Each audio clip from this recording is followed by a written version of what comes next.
আমরা সবাই জীবনে অগ্রসর হতে চাই, তার জন্য চেষ্টা করি, পরিশ্রম করি, কিন্তু কখনো কখনো আমাদের আশেপাশের কিছু মানুষ, যেমন আমাদের আত্মীয়, আমাদের বন্ধু, আমাদের শত্রু, এদেরকে এগিয়ে যেতে দেখে আমরা কখনো কখনো নিজেরা থেমে যাই।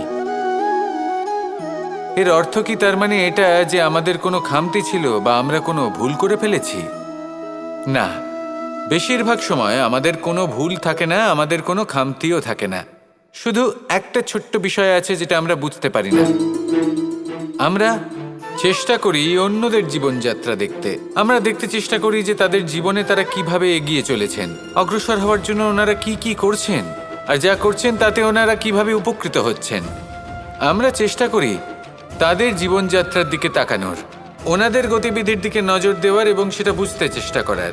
সেই জন্যই আমরা পিছিয়ে পড়ি। জীবনে যদি আপনি এগোতে চান তাহলে আপনাকে নিজের নজর সামনের দিকে রাখতে হবে, পদক্ষেপও সেই অনুযায়ী নিয়ে সামনে এগোতে হবে। নিজের গতিবিধি লক্ষ্য করুন, নিজের পরিকল্পনা বিচার করুন, নিজের চেষ্টা, নিজের অভিজ্ঞতার দিকে নজর দিন, আর সেই মতো অগ্রসর হন। এমন কোনো সাফল্য নেই যে আপনি লাভ করতে পারবেন না। আসুন আমার সাথে ভালোবেসে বলুন, রাধা রাধা।